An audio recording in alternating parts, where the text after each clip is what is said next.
Buen día, buen día. Estamos hoy jueves 16 de octubre con las 5 notas más importantes en relaciones internacionales. Tenemos la primera que sin duda alguna pues fue plana principal en muchos de los medios internacionales y en el monitoreo que hago todas las mañanas. Es que Donald Trump, el presidente estadounidense, afirmó que autorizó una operación encubierta de la Agencia Central de Inteligencia, la CIA, en Venezuela. Esto confirma una noticia publicada por el New York Times, donde Trump declaró: sin duda, ahora estamos estudiando el terreno porque tenemos el mar muy bien controlado. Esto pues hace referencia, ¿no?, a los diferentes ataques que hemos cubierto en los días anteriores. Van 5 que han dejado 27 muertos en alta mar, y esto muestra cómo Trump ha ampliado esta guerra contra el crimen organizado en el sur del Caribe, ¿no? Pero pues se negó a confirmar si la CIA tiene esta autorización formal para eliminar al líder del país, Nicolás Maduro, en Venezuela, pero pues muestra cómo esta campaña ya se está intensificando, ¿no?, por parte de la administración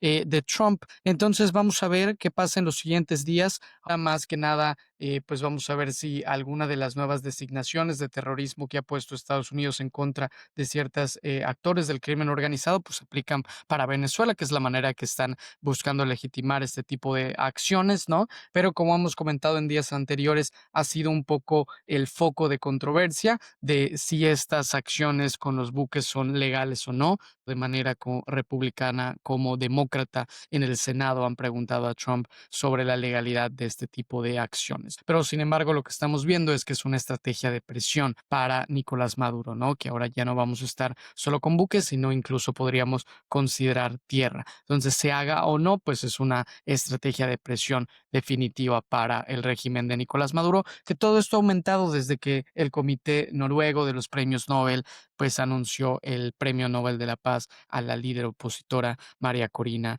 Machado, ¿no? Vemos alguna respuesta fuerte del gobierno de Nicolás Maduro, ¿no? También estamos viendo, expresó una extrema alarma y calificó la autorización de una violación muy grave tanto del derecho internacional como de la Carta de las Naciones Unidas y de riesgo para la estabilidad regional. Caracas afirmó que el objetivo último de esta política de Trump pues es apropiarse de estos recursos petroleros venezolanos. Fue la manera en que se está defendiendo el gobierno de Venezuela, y advirtió que Estados Unidos también intenta estigmatizar la migración venezolana y latinoamericana. La administración de Maduro anunció que presentará una denuncia ante el Consejo de Seguridad de la ONU y ante el secretario general, exigiendo responsabilidades y medidas urgentes para evitar esta escalada militar en el Caribe. Entonces, así las cosas en cuestión de Venezuela. Vamos a ver qué sucede, ¿no? Tanto si esto logra generar alguna presión en Maduro o por el contrario, ¿no? Algún discurso más nacionalista y más fuerte, y que esto al mismo tiempo pues consiga apelar a los diferentes venezolanos de que sí, evidentemente estábamos defendiéndonos ante Washington. Esos son algunos de los puntos de análisis en este anuncio que acaba de pasar ayer y que mantendremos actualizados porque seguramente habrá pues puntos que agregar en estos días. Después nos vamos a Francia, continuamos con nuestra novela de estos días. El primer ministro Sebastián Lecornu sobrevivió ya a estos, por poco, 2 votos para ganar en esta moción de censura en el Parlamento que estuvimos también debatiendo estos días de esta semana, ¿no? Y esto porque Lecornu prometió suspender esta reforma de pensiones, muy impopular reforma del presidente Emmanuel Macron, hasta 2027, para apaciguar pues a los diferentes sectores políticos y salvar a un gobierno. Hay que recordar que el primer ministro Sebastián Lecornu ya había sido destituido en estos días, volvió a ser nombrado primer ministro con la promesa de suspender esta reforma, ¿no? Sin embargo, y ya lo pronosticábamos el día de ayer, que iba esto pues cambiar el panorama, hacerlo un poco más tranquilo, pasar las aguas. Sin embargo, aún así existen peligros, ¿no?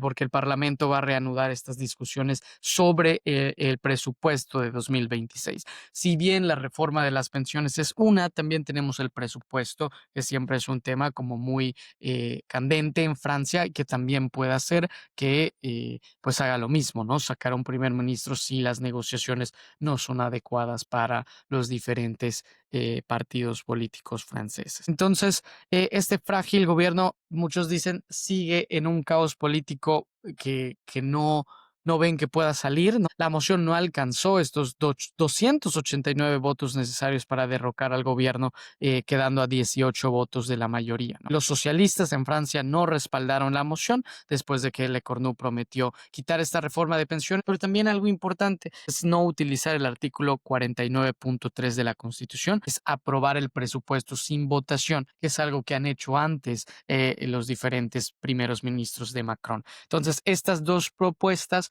van a ser importantes ver si se cumplen, y es lo que están diciendo, ¿no? Si realmente es algo que se dijo ahorita para tener un poco de maniobra política o si es algo que realmente se va a cumplir.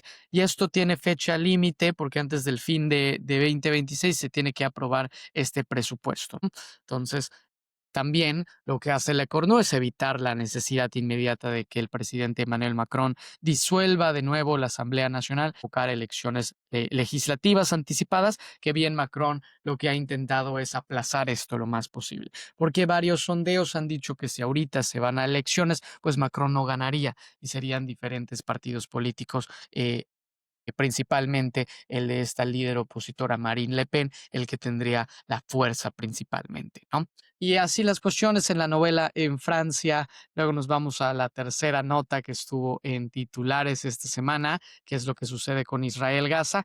Y es que el acuerdo de alto el fuego tiene apenas 5 días y ya está en peligro. Esta semana, principalmente días atrás, Israel descubrió que uno de los cuerpos que jamás devolvió, que es uno de estos requisitos de esta primera fase de alto al fuego, pues no era uno de los rehenes. No se sabe quién es la persona identificada erróneamente. Pero esta devolución lenta de los cuerpos restantes, que quedan al menos 18 más, pues ha enfurecido al primer ministro israelí Benjamín Netanyahu, quien ha amenazado con reducir la ayuda humanitaria en Gaza, es lo que hemos planteado igual estos días, a pesar de que el acuerdo garantiza esta ayuda humanitaria. Aquí está lo complicado, que aunque Israel denuncia públicamente esta lentitud de Hamas, pues muchos oficiales reconocen en privado que encontrar estos cuerpos puede tomar tiempo, ya que más del 80% de las estructuras de Gaza están dañadas o destruidas. Y no es la primera vez. En febrero Hamas devolvió el cuerpo equivocado, lo que también desató amenazas de venganza de Netanyahu. Pero las tensiones van en ambas direcciones. Israel debe devolver pues estos palestinos muertos. Funcionarios de salud en Gaza también han reportado evidencia de tortura y ejecuciones en algunos de los 90 cuerpos ya devueltos. Entonces, sin duda alguna, esto va a avivar ciertas tensiones en esta primera fase, ¿no? En cuestión de la ayuda humanitaria, vemos que estos camiones de ayuda han comenzado a entrar, pero Israel ha dicho que esta operación podría reducirse y los vehículos retrasarse debido a esta lentitud de Hamas en la devolución de los rehenes fallecidos. Lo que ha dicho Estados Unidos sobre esta devolución es que aunque va muy por debajo de los 28 rehenes fallecidos que espera Israel que jamás le dé, sus asesores estadounidenses dijeron posteriormente que creen que jamás se comprometió a encontrar y devolver a los demás. Entonces, que no habría ningún problema, pues se busca reducir estas tensiones para que realmente se cumpla esta primera fase del alto al fuego, mientras las conversaciones para la segunda fase, ya haciendo un poco las discusiones post conflicto, se reanudan entre ambos bandos y a ver dónde serán pues estas siguientes conversaciones de paz, ¿no? Así en la tercera nota del día. Yéndonos a la cuarta, nos vamos hasta India porque los futuros del petróleo subieron casi 1% después de que el presidente Donald Trump afirmara que el primer ministro Narendra Modi acordó que la India dejaría pronto de comprar petróleo a Rusia. Sin embargo, el primer ministro Modi no ha confirmado todavía la decisión. Esto limitaría el suministro mundial, evidentemente, porque la India es uno de los mayores refinadores de petróleo importado en el mundo. Y en agosto Trump empezó esta pues narrativa de anunciar aranceles del 50% sobre los productos indios, parte debido a esta compra de petróleo ruso. Es algo que Trump ha hecho, ¿no? Se lo ha dicho a los países europeos ya diferentes en su discurso en la Asamblea General hace algunas semanas, o también de Trump de acelerar las conversaciones, ¿no? Quizás es algo que se ha discutido de manera privada y Trump lo que hace es sacarlo de manera anticipada para generar la presión y pues ver también cuál es la respuesta del Kremlin. Pero así un poquito lo que pasa en India, lo que seguimos dando seguimiento. Y entre otras notas que han habido bastantes, pero una que vale la pena atención mostrar es en Taiwán. Tenemos que el gigante taiwanés de chips TSMC anunció un aumento del 39,1% en sus beneficios netos de este trimestre. Alcanzó una cifra de 15.100 millones de dólares. Esto muestra algo, que la demanda de chips de inteligencia artificial, que es lo que esta empresa fabrica, principalmente para compañías como Apple y como Nvidia, ha impulsado este aumento, ¿no?